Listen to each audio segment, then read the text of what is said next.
Yaakov Avinu est arrivé dans la ville de Haran et il croise des bergers. Il leur demande, mais qu'est-ce que vous faites à cette heure-ci au chômage professionnel? Mais la journée est encore longue, allez-y faire paître le troupeau,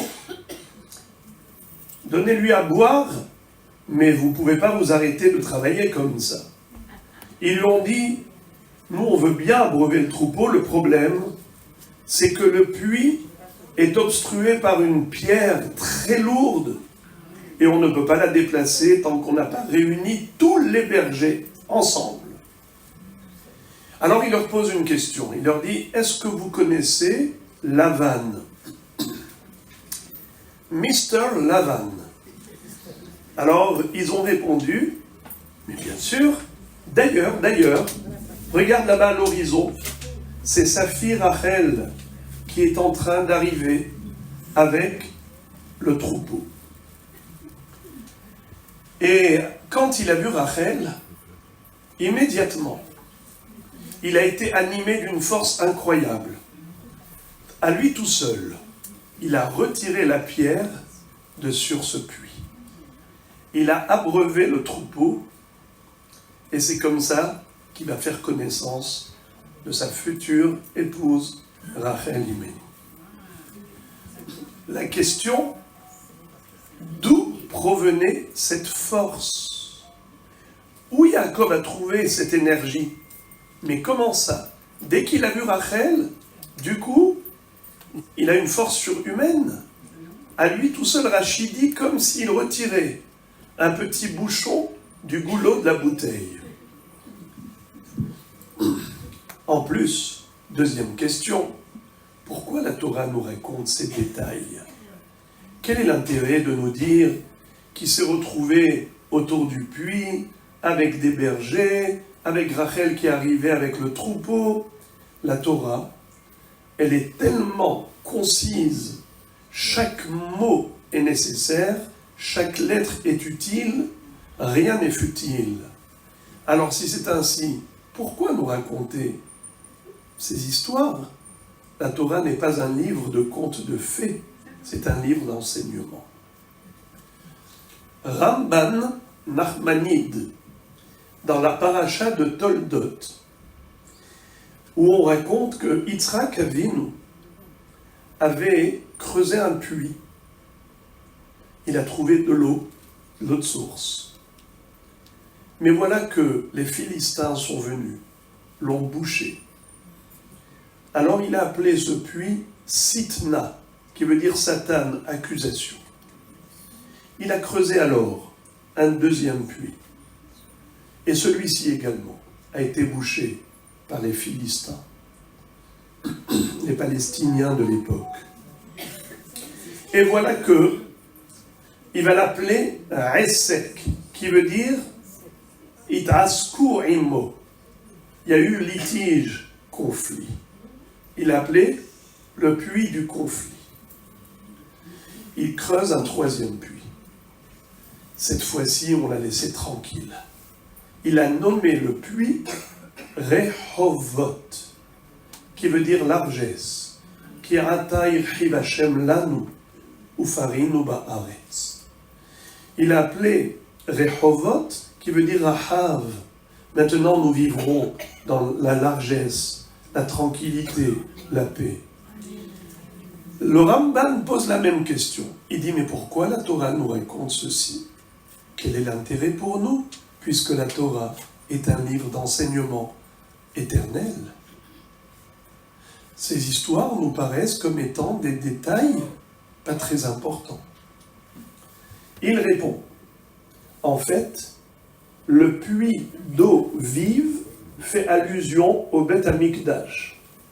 Le Saint-Temple est qualifié de Be'er Ma'im Chaim, un puits d'eau vive. L'eau est vitale pour l'humanité. S'il n'y a pas d'eau, il n'y a pas d'agriculture, Chas v'Shalom, c'est la fin du monde. Mais Dieu envoie la pluie. Akadosh Baruch Hu permet à la terre de faire pousser tout ce dont nous avons, nous, besoin, les animaux également. Tout le le monde est nourri grâce à la production de la terre, grâce à la pluie. Eh bien, le Beth Amikdash permettait à Israël d'avoir son espace de vie.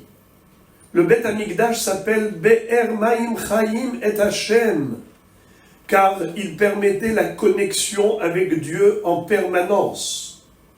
Le flux divin se déversait via le Beth Amikdash. C'était l'endroit où l'humain rencontrait le divin, où l'homme pouvait servir son Dieu dans la maison de Dieu. Le premier Beth Amikdash a été détruit, le second également, mais le troisième sera éternel.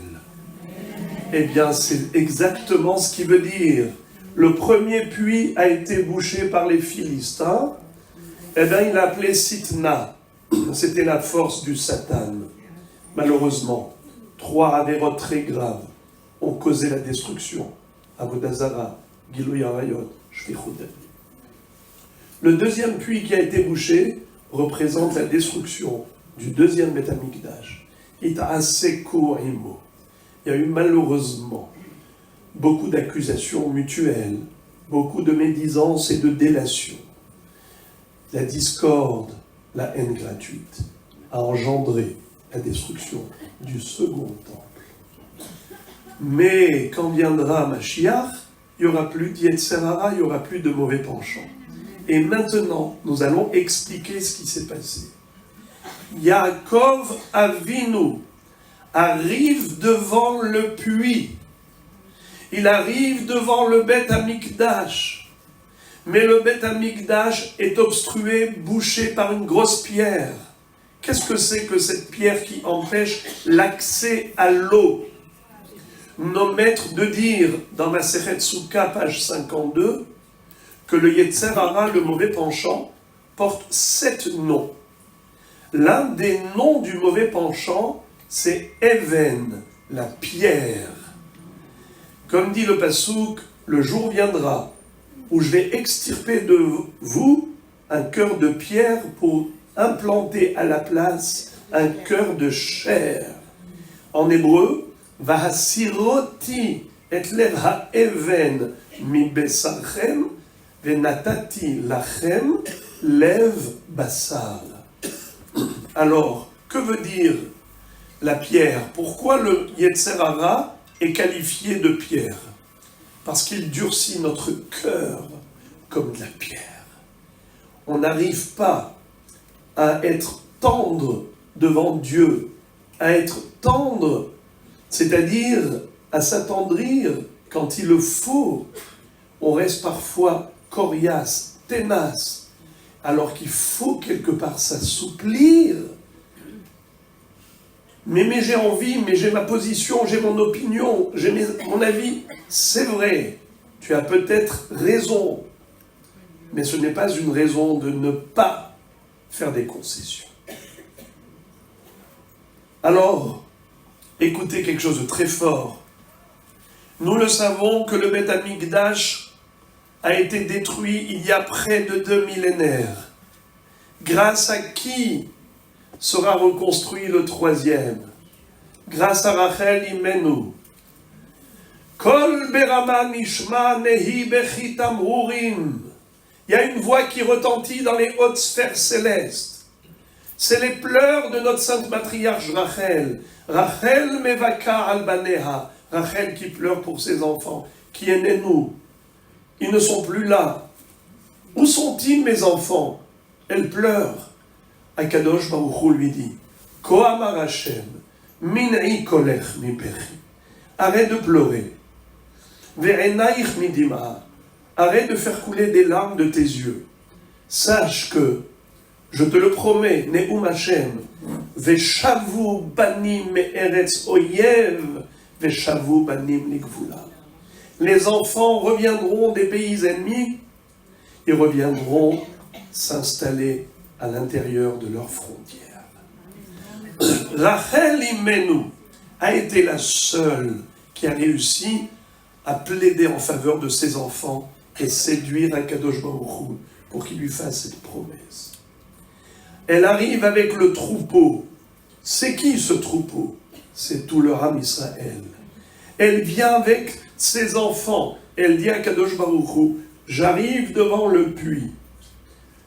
Mais qui empêche l'accès à l'eau? La pierre, le Yetzer Hara. Yaakov Avinu retire cette pierre. Qui est Yaakov? Yaakov, c'est l'homme de l'étude de la Torah. Nous avons 3 saints patriarches. Abraham, Yitzhak et Yaakov. Abraham est le pilier de la bonté, de la générosité, de l'hospitalité. Yitzhak, en se sacrifiant, il a innové le concept des sacrifices. Tandis que Yaakov a étudié la Torah pendant 14 ans, non-stop. Eh bien, Yaakov Avinu, avec sa force thoraïque, et Rachel, avec sa force d'altruisme, parce que Rachel, comment elle a séduit Akadosh Baruch Hu qui lui a promis la reconstruction. Elle lui a dit, mais pourquoi tu as détruit le Beth Amikdash? Qu'ont-ils fait mes enfants de si grave qui ont irrité ta colère? Vous savez qu'est-ce que Dieu va lui dire? Mais ils ont introduit une idole dans le Saint-Temple.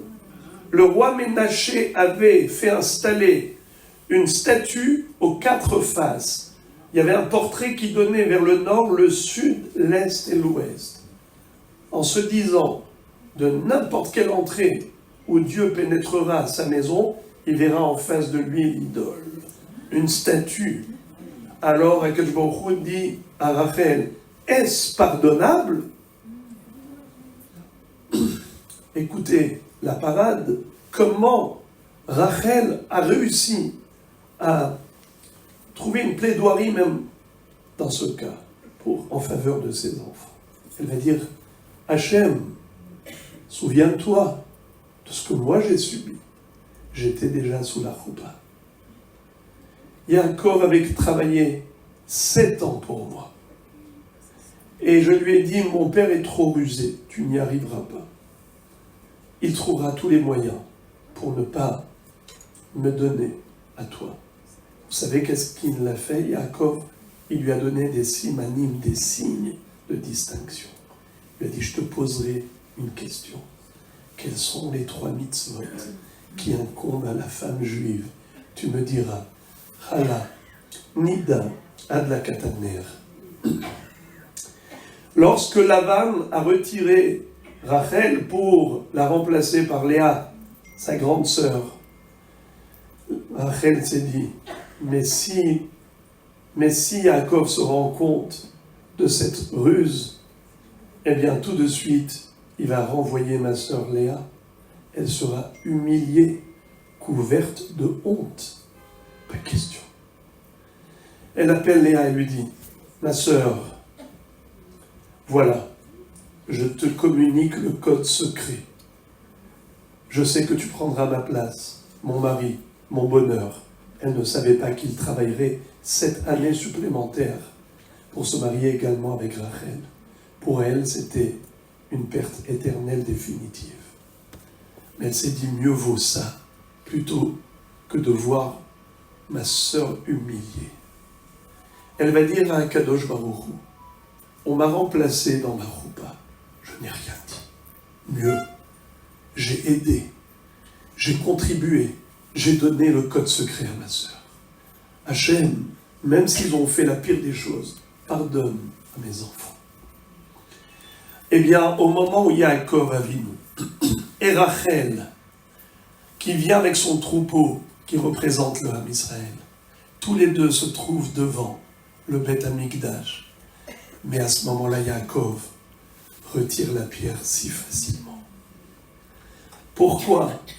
Parce que désormais, la jonction et le fusionnement des 2 forces, l'étude de la Torah de Yaakov et le chesed et la bonté infinie de Rachel, ces 2 dimensions permettent la réparation de toutes les fautes qui ont causé la destruction du Beth Amikdash. C'est ce qui permet de retirer la pierre, de retirer le Yetzer Hara de notre cœur. Si on s'investit dans la Torah, on sera parfait vis-à-vis de Dieu. Si on s'investit dans le chesed, on sera parfait vis-à-vis des autres, de la société.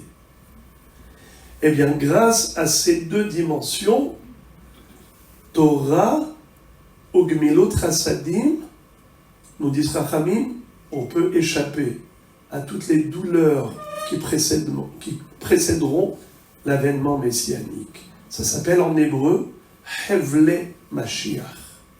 La période avant la venue du Mashiach sera parsemée d'épreuves, des épreuves et des épreuves, des épreuves et des épreuves, avant la venue du Mashiach.